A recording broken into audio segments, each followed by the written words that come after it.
It's 6:47 in the morning. Your alarm goes off, and for a split second, just a fraction of a second, you have a choice. You can hit snooze, pull the covers over your head, scroll Instagram for 45 minutes, watching other people live their lives. Or you can do something different. But here's the part nobody tells you. That split second, that tiny, invisible moment between the alarm and your decision isn't just a choice about sleep. It's a vote. A vote for who you are. A vote for the kind of man or woman you're becoming. Every single day, you are either building yourself or slowly, quietly, painfully dismantling yourself. And most people don't even notice it's happening. So let me ask you something, and I need you to be honest with yourself. Because nobody's watching. When was the last time you felt genuinely in control of your life? Not just getting through the week, not just surviving, but deeply, solidly in control, like the direction of your life was something you chose, not something that just happened to you. For most people, that feeling is rare, fleeting, like something they used to have, or something they've been promised they'll have someday, once they get the promotion, once they find the relationship, once they lose the weight, once they finally make enough money. But what if I told you that groundedness, that quiet confidence, that unshakable calm is not waiting at the end of some future milestone? It's a practice. And it has been practiced, tested, and proven for over 2,000 years. What I'm about to walk you through is not a motivational speech. I'm not interested in empty hype. This is a deep dive into 11 habits the ancient Stoics didn't just talk about, they lived them. Soldiers used them on battlefields. Emperors used them while running empires. Slaves used them to preserve their dignity when they had nothing else. And today, these same habits are being used quietly and deliberately by people who move through life with a kind of inner stillness that makes you wonder, what do they know that I don't?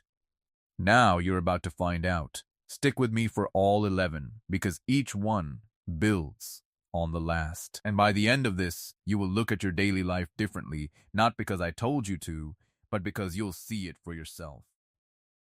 Let's begin. Habit 1.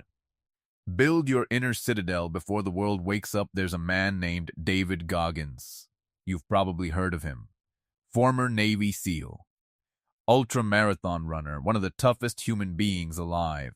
He grew up in poverty, endured abuse as a child, failed military entrance tests, and was even told at one point that a heart defect might permanently disqualify him from service. And what did he do? He did what most people would never do. He got up earlier. Not just to train, not just to work, but to sit quietly and confront himself. Every morning, before the world got loud, he would sit with the truth of where he was and deliberately build the mental image of where he was going. What Goggins was doing, whether he called it this or not, was building what the Stoics called an inner citadel. Marcus Aurelius, Roman emperor, arguably the most powerful man alive in his time, did something similar. He woke before the palace stirred, not to read reports or respond to messages, but to write privately, honestly, and often brutally to himself. Those private notes became what we now know as meditations. And what's striking is that many of those entries begin with self-examination. Not self-hatred, not self-pity, self-examination. There's a difference. You do not need a Roman palace. You do not need military discipline. You need 11 minutes. That's it. Before your phone. Before the news.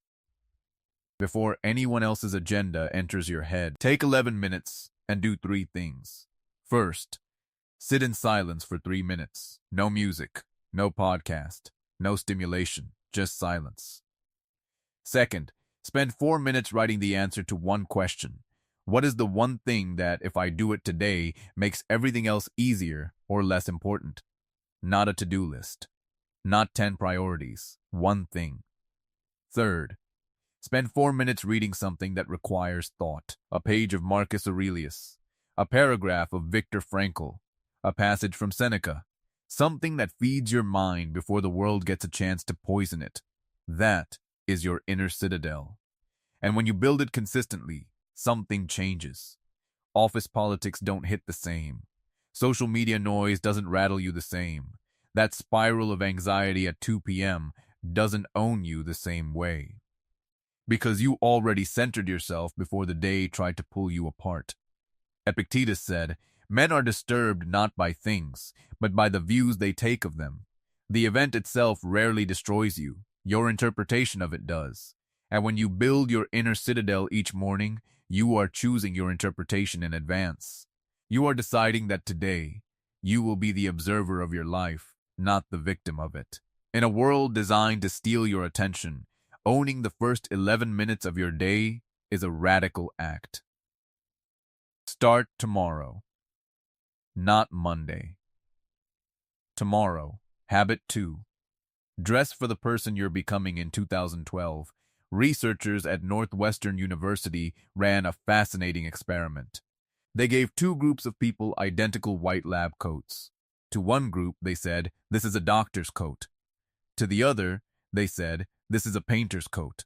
Then they gave both groups tasks that required attention and precision. The doctor group performed significantly better. Same coat, different meaning, different result. The researchers called this enclothed cognition. What you wear doesn't just affect how other people see you, it affects how you see yourself. And how you see yourself affects how you perform. This is not vanity. This is psychology. The Stoics were not obsessed with appearance, but they understood presentation as an expression of character.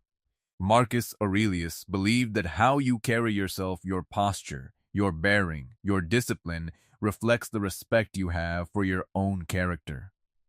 Not for approval, not for applause. For alignment. If you value discipline, does your appearance reflect discipline?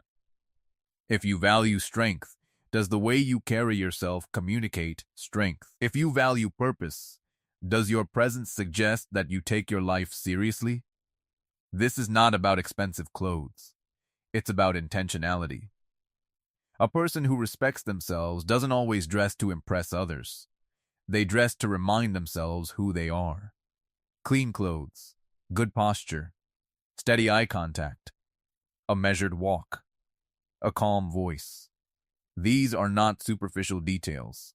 They are signals to the world, yes, but more importantly, to your own nervous system. I am someone who shows up properly. And when your outer presentation begins to match the person you're becoming, the gap between identity and aspiration starts to close. That gap between who you are and who you believe yourself to be is where a lot of anxiety lives. Close the gap. Start with what you wear. Habit 3. Train your face to lead your brain. In 1988, psychologist Fritz Strack conducted a famous experiment. Participants were asked to hold a pen in their mouths in 2 different ways. One group held it with their lips, which made smiling difficult. The other held it with their teeth, which forced a smile-like expression. Then they were asked to rate the funniness of cartoons. The group forced into a smile-like expression rated the cartoons as funnier. Why? Because emotion doesn't just move from brain to body. It also moves from body to brain. Your face doesn't only reflect how you feel. It can also influence how you feel. That changes everything. It means you do not have to wait until you feel better to act better. You can begin with your body, and often the mind follows. Think about James Stockdale, the U.S. Navy pilot who was shot down in Vietnam and spent 7.5 years as a prisoner of war, much of it in solitary confinement, much of it under torture. He survived not by pretending things were okay, but by refusing to let external brutality dictate his internal state. Habit 5. Become the eye of the storm. In 2009, U.S. Airways Flight 1549 took off from LaGuardia and struck a flock of geese. Both engines failed. Captain Chesley Sully Sullenberger had just over 3 minutes to save 155 lives. Listen to the cockpit recording and you'll hear something remarkable. His voice is calm, measured, controlled, almost unnervingly steady. He did not panic. He did not catastrophize. He assessed. He chose. He acted. And he landed that plane on the Hudson River. Everyone survived. Later, Sully explained that this composure was not created in those few minutes. It was built over decades through training, through rehearsal, through practicing calm before calm was necessary. The emergency did not create his character. It revealed it. That is a deeply Stoic idea. The Stoics separated the event from the experience of the event. The event may be outside your control. Your interpretation, your response, your internal state, that is yours.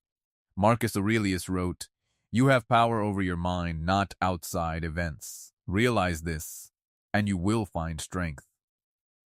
So how do you become the eye of the storm? 3 tools. First, controlled breathing, not random deep breaths. Controlled breathing. 4 counts in. Hold for 4. 6 counts out. The longer exhale helps calm the nervous system and bring your rational mind back online. Second, name the emotion precisely. Not "I feel bad." Be specific. "I feel anxious because I'm afraid this situation will expose a weakness in me."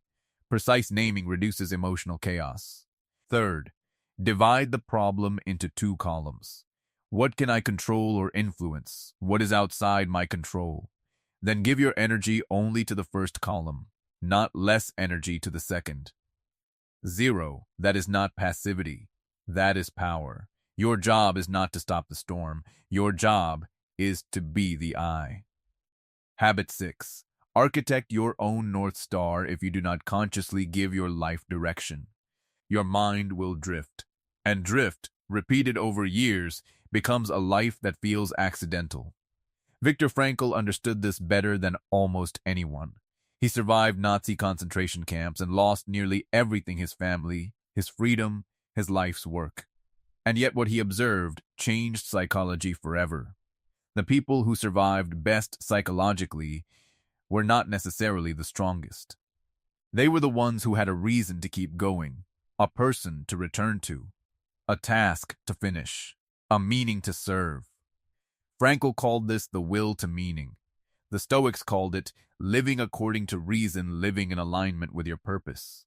Most people have never sat down and seriously asked, what do I actually want my life to stand for? Not what impresses people, not what gets applause.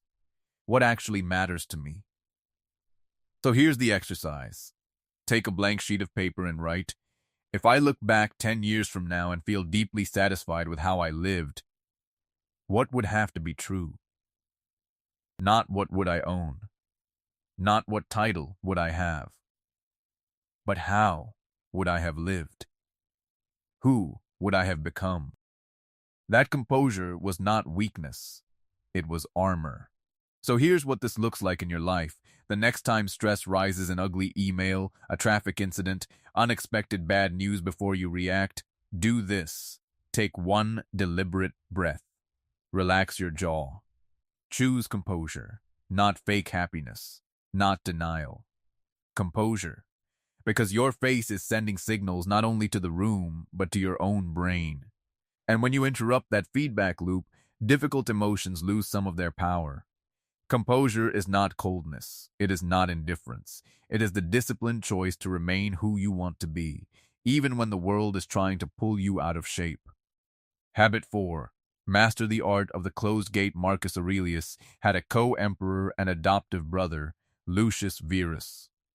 Marcus treated him with public respect, shared power with him, and upheld the relationship. But he also understood something many people take decades to learn. You can care about someone and still protect yourself from the patterns they carry. Lucius was associated with indulgence, excess, and weak discipline. Marcus did not need to hate him to limit his exposure. He practiced what I call the closed gate. Respectful, deliberate, firm. Here's an uncomfortable but life-changing exercise. Think about the 5 people you spend the most time with. Not the people you wish you spent time with. The people you actually do. Now ask yourself, after being with this person, do I feel more energized or less? More clear or more confused? More like myself or slightly less. This is not about judging people. It's about accounting. Your energy is finite. Your attention is finite. Your life is finite. And every hour you spend around someone who consistently drains your character, even if they love you, even if they mean well, is an hour you are not investing in who you could become. The Stoics were explicit. The company you keep shapes your character, not metaphorically. Practically, psychologically, the closed gate does not mean cruelty. It does not mean ghosting. It means managing access. You reply on your schedule, not instantly. You decline invitations that pull you backward. You spend less time in environments that weaken you and more time in environments that strengthen you. You can be warm. You can be polite. And you can still be unavailable. That is not selfishness. That is stewardship. Open the gate for those who deserve your time and energy. Keep it closed quietly, firmly, without drama for everyone else. What would I have contributed? Then ask, what am I doing right now that moves me toward that life? And what am I doing right now that moves me away from it? That gap is your work. Your North Star is not something you stumble across. It is something you build. And once you build it, decision by decision, you start navigating toward it. Habit 7. Plant your flag and hold the line. In the 1950s, psychologist Solomon Asch ran a series of now famous experiments on conformity. He placed people in a room with actors and asked everyone to compare line lengths. The answer was obvious. But the actors intentionally gave the wrong answer. And something disturbing happened. A large number of ordinary people changed their answer to match the group, not because they believed it, but because they didn't want to stand out. That is how powerful social pressure is. And if you are not actively resisting it, it is shaping your life right now. The Stoics understood this. They were not interested in being rebellious for the sake of it. They were interested in stability of character. Opinions can change. Values should not.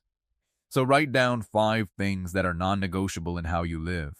Not what sounds noble, what is actually true. Maybe it's honesty. Maybe it's loyalty. Maybe it's self-respect.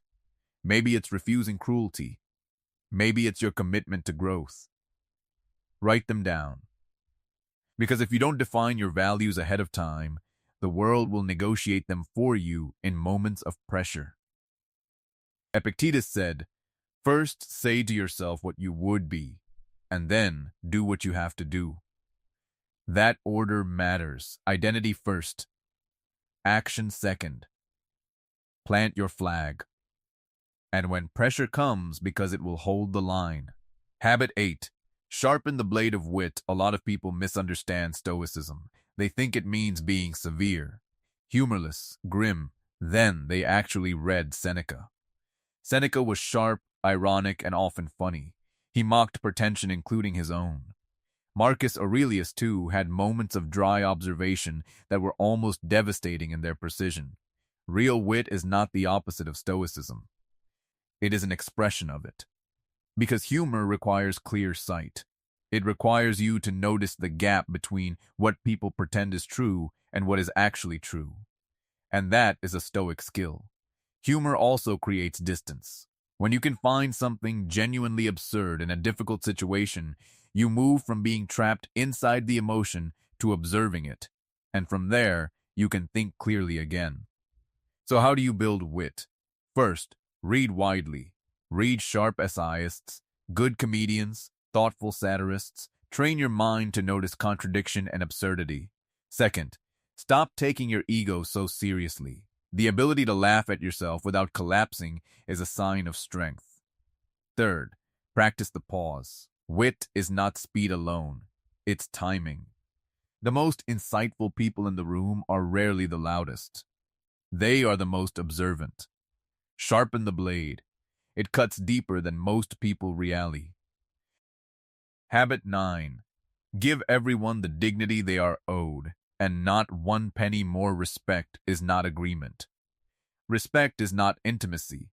Respect is not unlimited access. The Stoics believed in a shared human dignity. Every person is owed basic respect because they are human. But that does not mean everyone is owed your approval, your emotional labor, or unrestricted access to your life. Cato the Younger was famous for this balance. He was deeply principled, impossible to bribe, and respectful of truth, but he was not eager to flatter, appease, or pretend. He gave people their due, no more, no less. And that is a powerful skill. Listen carefully when people speak.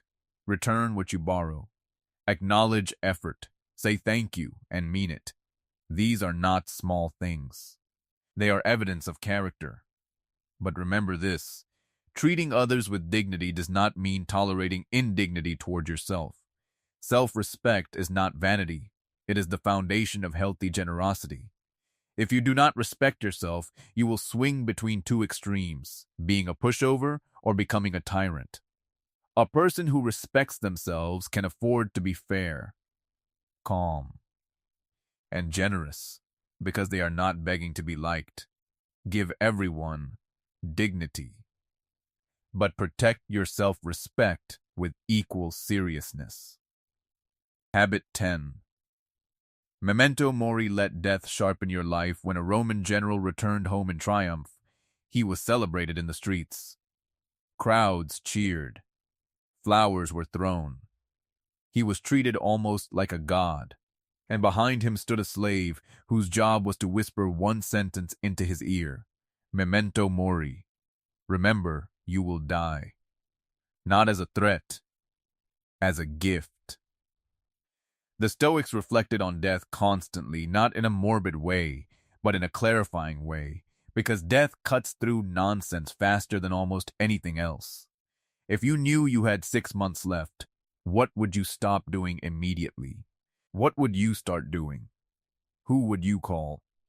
What would you forgive? What would suddenly seem laughably unimportant? Those answers matter. They are not hypothetical. They reveal what actually matters to you. Steve Jobs once said that asking himself, if today were the last day of my life, would I want to do what I'm about to do? Was one of the most important tools in his life. That is not pessimism. That is precision. You do not need to obsess over death. But if you ignore mortality entirely, you will almost certainly waste time as if it is guaranteed. It isn't. Memento mori. Remember, you will die, not so life feels darker, but so it becomes sharper.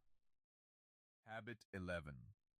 Practice the evening reckoning. If the morning practice builds the foundation, the evening reckoning is the review. Seneca wrote, when the light has been removed and my wife has fallen silent, I examine my entire day and go back over what I've done and said. Every night. Not to punish himself, to become honest. The ancient tradition asked 3 questions before sleep. What did I do wrong today? What did I do right today? What could I do better tomorrow? That is a powerful sequence. First, where did I fall short? Second, where did I show up well? Third, what specific adjustment will I make? Most people repeat the same mistakes because they never stop long enough to see their patterns. They live the same day over and over, just with different details. Evening reflection breaks that cycle. It turns experience into wisdom. And it doesn't require a complicated journal. It requires honesty and 10 quiet minutes. So tonight, before you sleep, ask yourself, where did I show up as the person I want to be? Where did I fall short?